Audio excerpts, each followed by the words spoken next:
Bora falar da prova então agora. Tivemos a largada, Max tranquilo, não sei o quê, confusões ali um pouco mais atrás. O que vocês acharam da corrida, Christian? Começando com você, da corrida em si. Talvez até a hora que começou a chover. Acho que até a hora que começou a chover não teve nenhuma surpresa, mais ou menos aquilo que todo mundo imaginava, né? Mônaco é praticamente impossível você passar. Inclusive, várias pessoas odeiam a corrida de Mônaco, justamente pelo fato que não tem graça nenhuma, acaba sendo uma procissão. E inclusive, eu queria deixar bem claro para alguns ouvintes, né? Alguns que seguem a gente aqui, inclusive, tiveram vários comentários. Nossa, Mônaco é a pior corrida do ano, isso, aquilo. Eu concordo. Para quem está assistindo, é uma corrida chata, porque é óbvio que você quer ver ultrapassagens, quer ver o cara se enfiando por dentro, por fora, você quer ver ação acontecendo durante a corrida. Por outro lado, para quem já guiou em Mônaco, pelo menos para mim, aquilo que você consegue extrair da pista e quando você acerta uma volta rápida em Mônaco, não tem satisfação maior que isso. É demais. Por isso que eu coloco Mônaco como uma das minhas pistas preferidas. Mas eu tô também com esses comentários negativos a respeito da corrida, que acaba sendo uma corrida meio chata. Como você também disse agora, Thiago, até a hora que choveu, né? A hora que choveu deu uma embananada lá na corrida.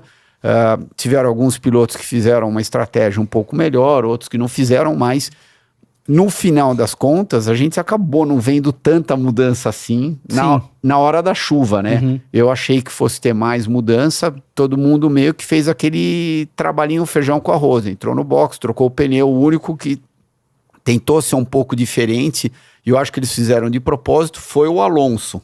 Você achou que foi de propósito ali? Eu achei que foi, que eles calcularam se ele tivesse que entrar de novo, quanto tempo ele teria perdido, se ele iria para terceiro ou não. Então, quando ele entrou no box e ele trocou para aquele pneu, para outro pneu slick na primeira parada. Médio. Isso, exatamente. Eu acho que ele fez de propósito em caso que só tivesse chovendo um pouquinho de um lado da pista, não tivesse chovendo do outro, a pista secasse, e daí ele com certeza teria se dado muito bem. Só que aparentemente não foi o caso, mas ele voltou, trocou de pneu, saiu até com uma certa folga e não teve problema nenhum. Ele terminou em segundo do mesmo jeito. Quanto aos outros, falar o que da corrida? O Magnussen deu uma enterrada legal lá no Sargent. Lá na Mirabeau, saindo lá do cassino, ele veio de longe, a hora que eu vi ele se enfiando por dentro, eu falei, não vai dar, e deu. Mas aquela passada foi bem bonita. E tem um negócio que você comenta, Cris, que acho que deu pra ver muito bem nessa prova, que os carros realmente são, cara, pareciam ônibus escolares andando em Mônaco. Não, os carros são muito grandes. Carros. Eles são surrealmente grandes. A gente tinha comentado isso lá no último programa, de repente, no mínimo 30% maior do que, sei lá, carros da década de 90, anos 2000. Então, é claro que tudo isso dificulta o fato de você conseguir ultrapassar lá em Mônaco. Eles são muito grandes. O problema não é a pista. O problema são os carros, e daí tem uma série de pessoas que reclama da pista, reclama da corrida. Mônaco sempre foi uma prova difícil de você conseguir ultrapassar, por isso que a classificação era mais importante do que nunca. Só que hoje em dia é pior ainda, porque os carros estão muito grandes e não tem o que fazer. Eles estão indo nessa tendência de ficar cada vez maiores. Então, não tem o que fazer. Ou você aceita correr desse jeito em Mônaco, ou se não, tira a prova do calendário. Eu acho que não sai do calendário porque tem de festa, de agito lá, não sei se sairia, mas como que você viu a corrida, Nelsinho? Até esse momento, estratégia de Alonso parando? Não, foi muito boa. A gente teve todas as variáveis que a gente precisava. Chuva, voltou a secar e tudo mais, e isso geralmente causa muita mudança de posição, né? E não causou nenhuma praticamente, né? Todo mundo meio que seguiu a mesma estratégia, todo mundo parou na mesma hora. Então, eu não vou dizer que foi uma pena, mas teria sido legal se tivesse tido algumas trocas, alguma coisa durante essa mudança de clima aí. Cara, falar o que da prova? Todo mundo se comportou, todo mundo andando muito bem, parecia um trem de carros um atrás do outro, né? Sem cometer nenhum erro. O Sainz reclamando daquela estratégia lá da Ferrari, eu ia principalmente chegar depois nesse da primeira ponto. parada.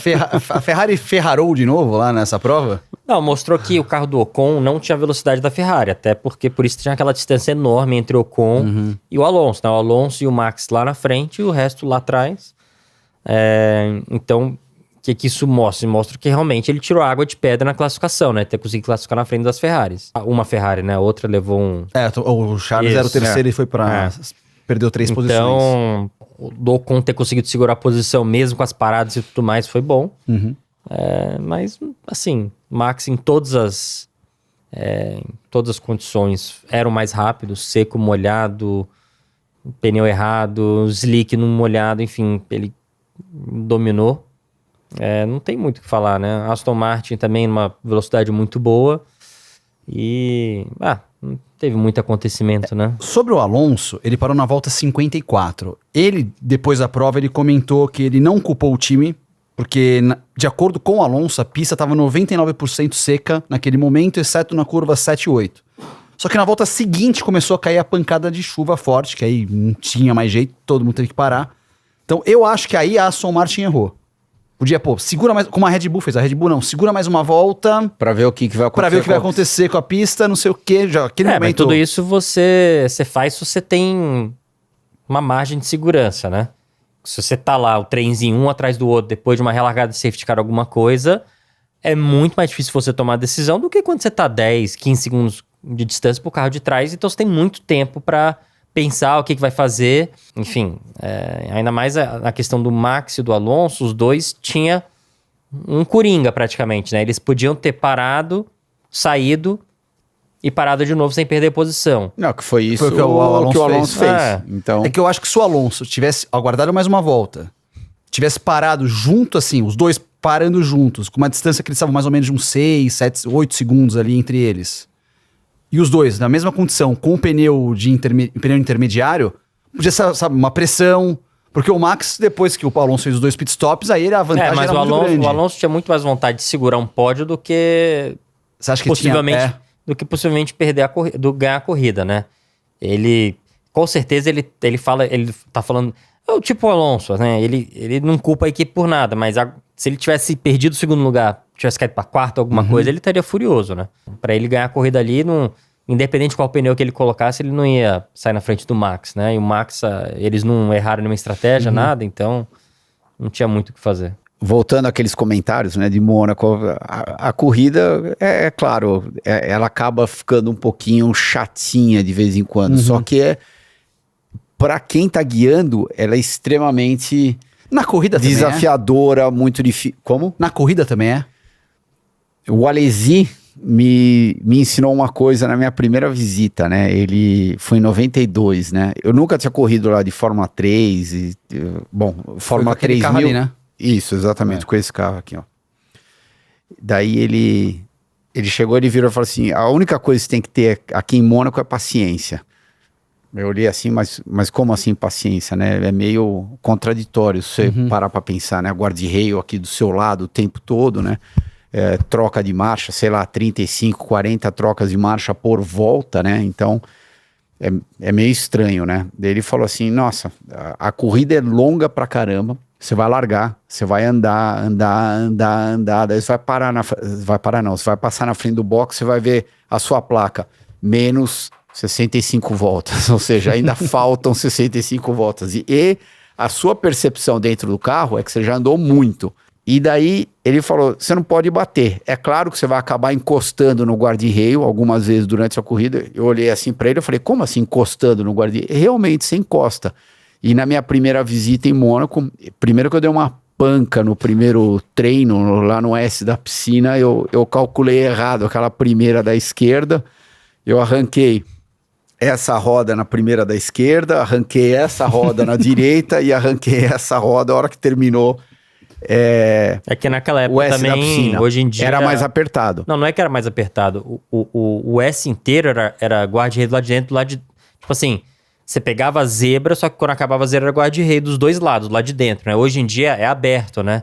Então você te salva um pouco de Não, você consegue pegar a zebra, assim, sem ter medo e você consegue enxergar muito mais, né? É uma coisa você enxergar na sua frente um S, assim, né? Quem tá vendo um S, mas era barreira aqui que você tinha que dar a volta. Hoje em dia, são as zebras e as barreiras ficaram bem mais afastadas para você conseguir enxergar e calcular com muito mais facilidade. Porque hoje em dia, se você errar a primeira, beleza, você passa por cima da segunda. Antigamente, como era barreira nas duas, você erra um pouquinho a primeira, e ali você tá, é quase flat, né? Hoje em dia é flat, mas dependendo do ano do carro. Você erra a primeira, você vai bater na segunda. Isso não tem a foi dúvida. exatamente isso que aconteceu. Eu errei a primeira, bati na segunda, e daí a sobremesa veio aqui nessa roda traseira. No final, isso pode ter certeza que o Giancarlo não ficou muito contente comigo. Mas daí o final de semana foi se desenvolvendo e eu acabei terminando em 8º, que foi um ótimo resultado pra gente.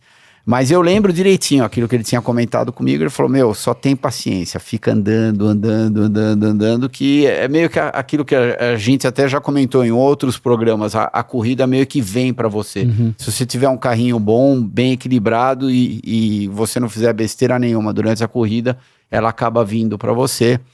Terminei em 8º, numa situação que era bem diferente de hoje em dia. Imagina, tinham 34 carros, né? Tinha pré-classificação, daí tinha a classificação, então você tinha 2 chances. Graças a Deus a gente não tinha que fazer a pré-classificação, mas você tinha que classificar para a corrida. E naquela época largavam 26 carros.